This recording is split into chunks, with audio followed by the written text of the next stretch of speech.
प्रभु जीशु ख्रीष्ट अति बहुमूल्य नाम संपर्क इंडिया द्वारा प्रस्तुत कार्यक्रम नुआ सकाळ आशार आज अध्याय मुझे स्वागत जनाए।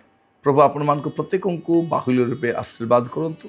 आज आम जो प्रसंग में प्रभु वाक्य आलोचना करवा, आलोच्य प्रसंग हूँ स्वर्ग एमान स्वप्न। स्वर्ग एमान स्वप्न अनेक स्वर्ग गोटे भल स्वप्न अटे। से स्वप्न देखुं मु स्वर्ग को जीवी, निश्चित भाव में स्वर्ग को जीवी, केमिति भी जीवी, मु स्वर्ग जीवाई बाहरी, मु निश्चित भाव में स्वर्ग को जीवी। यही चिंतार अनेक लोक बढ़ुं, किंतु आज प्रसंग हूँ स्वर्ग एमान स्वप्न अटे। माथ्यू लिखित सुसमाचार तार 7 पर्व 21 पदरु 23 पद पर्यंत लिखा जाउछि, मते प्रभु प्रभु बोली डाकती एपरी प्रत्येक स्वर्ग राज्य में प्रवेश करिबे नहीं। माने सबु बेले प्रभु, उठिले प्रभु, बसिले प्रभु, शोइले प्रभु, सबु बेले प्रभु। मते प्रभु प्रभु बोली डाकती एपरी प्रत्येक स्वर्ग राज्य में प्रवेश करिबे नहीं, मात्र जे मोहर स्वर्गस्थ पिता को इच्छा साधन करे से प्रवेश करिबो। प्रभु प्रभु बोली डाकिबा लोक जीव नहीं, जे मोहर स्वर्गस्थ पिता को इच्छा। कहा इच्छा? निज इच्छा नुहे, स्वर्गस्थ पिता इच्छा। आमर तो सकाळु संध्या जीवन प्रतिक्षण केवल मोर इच्छा, मोर एटा इच्छा, मोर सेटा इच्छा, मते एटा इच्छा लगे, मते सेटा इच्छा लगे। एपरिक आम सेवा कार्य निज इच्छा करूँ, निज इच्छा खाऊ, निज इच्छा पिंधु, निज इच्छा बुलू, निज इच्छा आम सेवार स्थान पसंद करूँ, निज इच्छा सबकि करूँ। आ आशा बांधीचु कौन? स्वर्ग जीवाई। स्वर्ग एमान स्वप्न अटे, जो पिता इच्छा साधन नक निज इच्छा सेवा करती, जोटा भल लगे, मत ये सेवा भल लगे, ये सेवा मुझे करुँच। जो माने जो इच्छा सेवा करती चलती से स्वप्न स्वर्ग। देखा जाच्छी कौन? मते प्रभु प्रभु डाकती एपरी प्रत्येक स्वर्ग राज्य में प्रवेश करिबे नहीं, जीशु कहते। मात्र जे मोर स्वर्गस्थ पिता इच्छा साधन करे से प्रवेश करिबो। से दिन अनेके मते कहिबे, हे प्रभु आमे माने कि तुम नाम रे भाववाणी कहिलु नहीं। आजिर बड़ सेवा होची भाववाणी सेवा। समस्ते भाववादी क्लास करूछंती, भाववादी ट्रेनिंग करूछंती, आ निजको भाववादी बोली लेखिबा पई भी पसंद करूछंती। निजको निजे सेल्फ डिक्लेरेशन भलिया मु हेले भाववादी, मोर स्त्री हेले प्रेरित, मोर पुओ हेले पालक, मोर झील प्रचारिका। आमे सब निजे निजे घरे बांटी जाइछु। एठी आमे देखुछु कौन? से दिन अनेक मते कहिबे, हे प्रभु आमे माने कि तुम नाम रे भाववाणी कहिलु नहीं, पुणी तुम नाम रे कि भूत मान को छड़ेलु नहीं। भाभी देखो राज्यर बड़ बड़ सेवा कौन? भाववाणी सेवा, भूत मान को छड़ेबा सेवा, आ तुम नाम रे अनेक शक्तिर कार्य कलु नहीं। से माने कहउछते, एमाने करिछंती पे कहउछंती ना, न करी केमती कहिबे?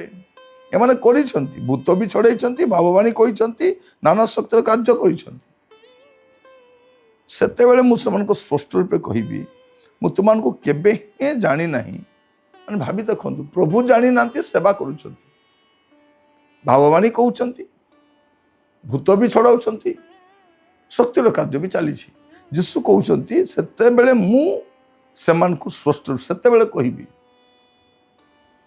सेते बेले कहिबी, एबे कहूनांती सेते बेले कहिबी, मु सेमान को स्पष्ट रूपे कहिबी, मु तुमान को केबे हे जानी नहीं। हे अधर्माचारी माने मो पाखरु दूर हुओ माने स्वर्ग एमान पे स्वप्न अटे दिवा स्वप्न अटे कारण कौन लिखा जाउची सेतले मु समान को स्पष्ट रूप कहबी मु तुमन को केबे हे जानी नाही हे अधर्माचारी माने मो पाखरु दूर हुओ माने भाबी देखंतु एते बड़ सेवा कार्य करी मध्य स्वर्ग आमे वंचित हो पारि मोर सबु दान धर्म दशमांश परिश्रम कष्ट सब निरर्थक हो जदि मु प्रभुकर इच्छा रे जीवन काटुनी दीटा विषय पितांको इच्छा अनुसार जीवन काटिबा पितांको इच्छा अनुसार कार्य करिबा आ अधर्म ठारू दूर रहिबा जदि ए दीटा आमे करूछु पितांको इच्छा साधन करूना आ अधर्म लिप्त अछु स्वर्ग आम पे स्वप्न भाया स्वर्गर स्वप्न देखा कथा नुह दी जन तेणु आज मु समस्त कहवाई चाहे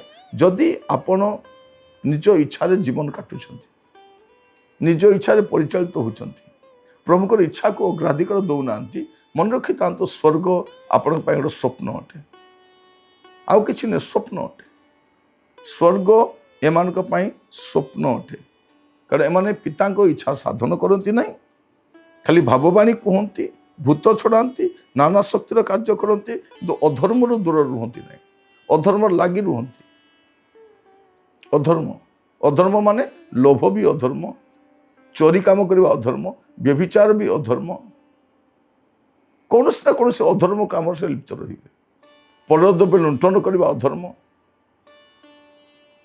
तो अधर्म जदि जड़ित रहिबा स्वर्ग आम स्वप्न भाया थी प्रत्येक कहवाई चाहे आज आम स्वप्न देखा नहीं प्रस्तुत है स्वर्ग प्रभु आपण मान प्रत्येक आशीर्वाद करूँ आज संवाद अनुसार निजक प्रस्तुत करने कारण स्वर्ग एक वास्तव विषय अटे आज वाक्य शुणा समय आम समीक्षा करूँ जो तर्जमा करूँ देखा वास्तव में मुख्य प्रकार जीवन काटुची प्रभु आपण मान प्रत्येक बाहुल्य रूपे आशीर्वाद करूँ आसतु प्रार्थना करवा अनुग्रहकारी पिता परमेश्वर में आपको धन्यवाद दूँ आज वाक्य अनुसार जीवन काटिबा साहाय्य कर प्रभु स्वर्ग आम स्वप्न न हो स्वर्ग आम वास्तव विषय हो आज ठारू प्रभु आपणकर इच्छा अनुमोदित जीवन काटिबा साहाय्य कर अधर्म दूर रहिबा अनुग्रह कर जब आम पापरू मंदतार दूर रही पारिबु आमान को दया कर